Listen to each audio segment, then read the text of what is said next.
Maharashtra news सदैव आपल्यासोबत। उन्हाळ्याच्या सुट्ट्या लागलेल्या असताना ऐन गर्दीच्या वेळी कोकण रेल्वेची वाहतूक विस्कळीत झाली। कोकण रेल्वे मार्गावर मडगावच्या बालीजवळ LTT एर्नाकुलम दुरांतो एक्सप्रेसचे 10 डबे घसरले आहेत।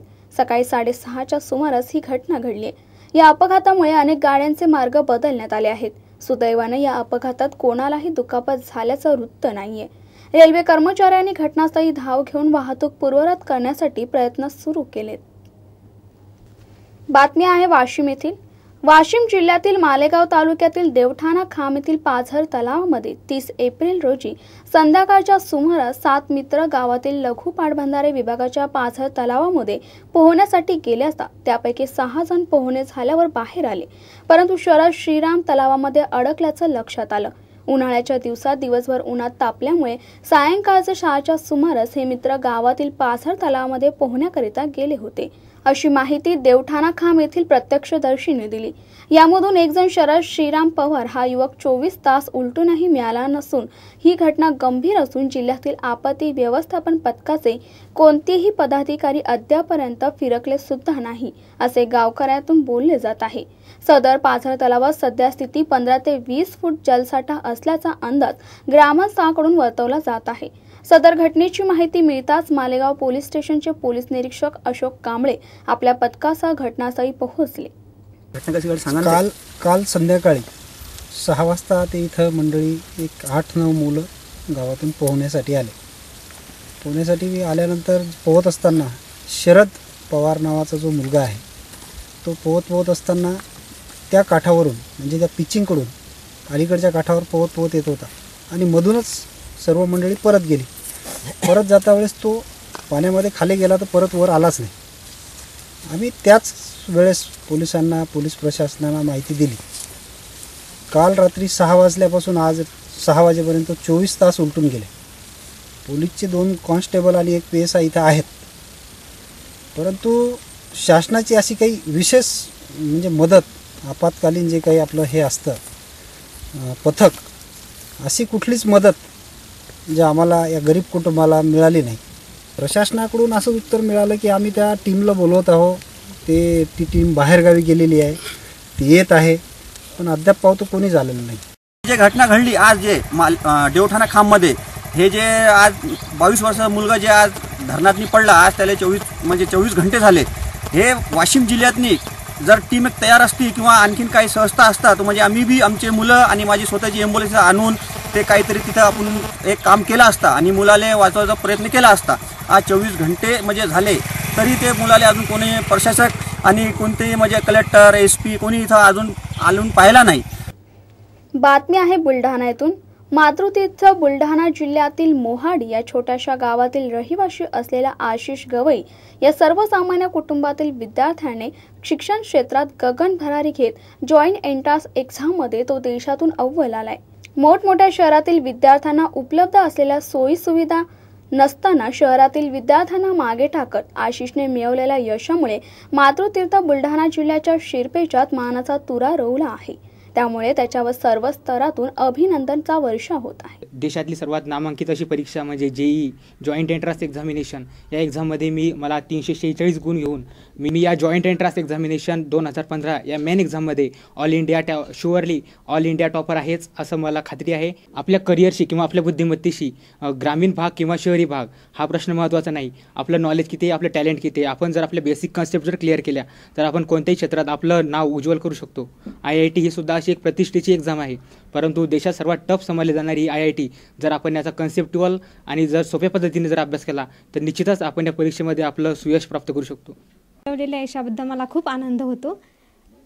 त्यांनी जे मला पुस्तक मागितले ते मी त्यांना आणून दिले। ते मम्मी मला पुस्तक दे, हे दे, ते दे, मी त्यांना आणून दिले। अभ्यास 7-8 घंटे अभ्यास करायचा, तो रात्रंदिवस अभ्यास करायचा। मला खूप आनंद होतो। त्यांचा मोठा मुलगा आशिष यांनी इयत्ता 1ली ते 7वी पर्यंतचे शिक्षण हे मोहाडी येथील जिल्हा परिषदेच्या शाळेमध्ये घेतले। त्यानंतर 8 ते 10वी पर्यंतचे शिक्षण हे साखरखेडा येथील शिवाजी माध्यमिक विद्यालयात सेमी इंग्लिशमध्ये घेतले। 10वी मध्ये 98% मार्क घेऊन पास झाल्यावर पुढे त्याने बुलढाणा येथील राजश्री शाहू विद्यालयात विज्ञान शाखेत प्रवेश घेतला। 12वी नंतर मेडिकल किंवा तांत्रिक शाखेला जायचं असं काही ठरवलेलंच नव्हतं, परंतु अभ्यास करताना आपण हे करू शकतो हे त्याच्या लक्षात आले. त्यानुसार त्याने JEEची तयारी सुरू केली. दरम्यान त्याने विविध परीक्षा दिल्या. आणि अतिशय गरिबी परिस्थितीत मी शिक्षण घेतलं, परंतु माझा मुलगा अतिशय लहानपणापासून तो खूप टॅलेंट आहे असं मला लक्षात आलं.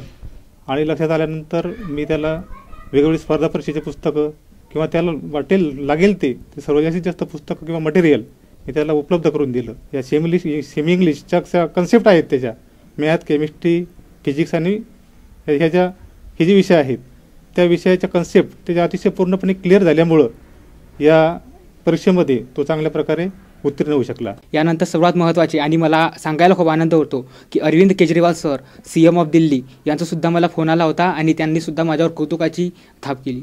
त्यांनी मला सांगितलं की जर तुला IITमध्ये जर आपली करिअर घडवायचं असेल तर तू मेकॅनिकल्स IIT दिल्लीमधून मेकॅनिकल्स केलं तर तुला अतिशय योग्य राहील. आणि परंतु शेवटी तुझा निर्णय, तुला काय करायचे. आणि यानंतर श्री भगवान गवई सर यांनी सुद्धा मला पूर्ण इकॉनॉमिकल सपोर्ट देण्याचं आश्वासन केलं. जितेंद्र आव्हाडांनी बाबासाहेब पुरंदरेबाबत ट्विटरद्वारे केलेल्या विधानावरून वातावरण तापत असतानाच राष्ट्रवादीने मात्र हे आव्हाड यांचं वैयक्तिक मत असल्याचं सांगत या वादापासून हात झटकले आहेत. जितेंद्र आव्हाड यांच्या मताशी पक्ष असहमत आहे. पुरंदरे यांना पुरस्कार देण्याच्या राज्य सरकारच्या निर्णयाचे आम्ही स्वागतच करत आहोत, असं तटकरे यांनी म्हटले. दरम्यान पक्षाने आव्हाड यांच्या विधानाविरोधात भूमिका घेतली असताना आव्हाड मात्र पुरंदरे यांच्या विरोधात ठाम आहेत. शिवशाहीर बाबासाहेब पुरंदरे यांना महाराष्ट्र भूषण पुरस्कार जाहीर झाल्याच्या पार्श्वभूमीवर राष्ट्रवादी काँग्रेसचे आमदार जितेंद्र आव्हाड यांनी लेखक जेम्स लेन यांच्या पुस्तकाचा वादग्रस्त मुद्दा उकरून काढला असताना राष्ट्रवादीचे प्रदेशाध्यक्ष सुनील तटकरे यांनी मात्र आव्हाडांच्या विधानाशी पक्ष सहमत नाही असे विधान केल्याने राष्ट्रवादीतील दरी उघड झाली आहे. पुरंदरे यांना महाराष्ट्र भूषण देण्याच्या निर्णयाविरुद्ध संभाजी ब्रिगेडच्या कार्यकर्त्यांनी शनिवारी क्रांती चौकात जोरदार निदर्शने केली.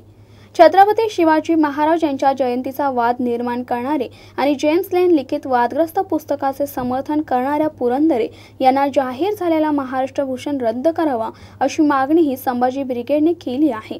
तर बाबासाहेब पुरंदरे यांनी शिवचरित्रासाठी आपले आयुष्य वेचले आहे. तसेच त्यांना महाराष्ट्र भूषण देण्यासंबंधी अभ्यास समिती स्थापन करण्यात आली होती. समितीने अभ्यासाअंती हा निर्णय घेतलाय.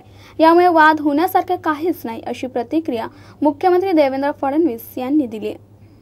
बातमी आहे भुसावळ येथून. भुसावळ तालुक्यातील कंडारी येथे पाणी टंचाईमुळे ग्रामपंचायतीचे गावात अनेक भागात टँकरद्वारे पाणी पुरवठा करत आहे. मात्र एका टँकरवर पाणी भरण्यासाठी गर्दी होत असल्याने भारती प्रशांत तायडे वय 27 या महिलेने गर्दी असल्यामुळे टँकरला मोटार लावून पाणी भरत असताना अचानक शॉर्ट सर्किट होऊन विजेचा धक्का लागल्याने या महिलेचा जागीच मृत्यू झालाय.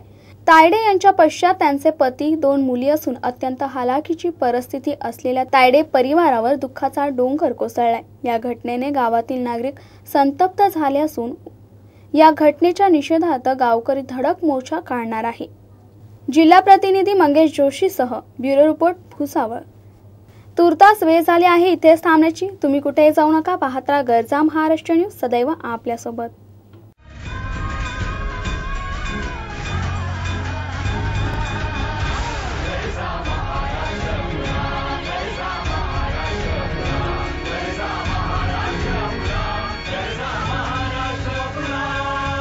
गरजा महाराष्ट्र न्यूज, सदैव आपल्यासोबत.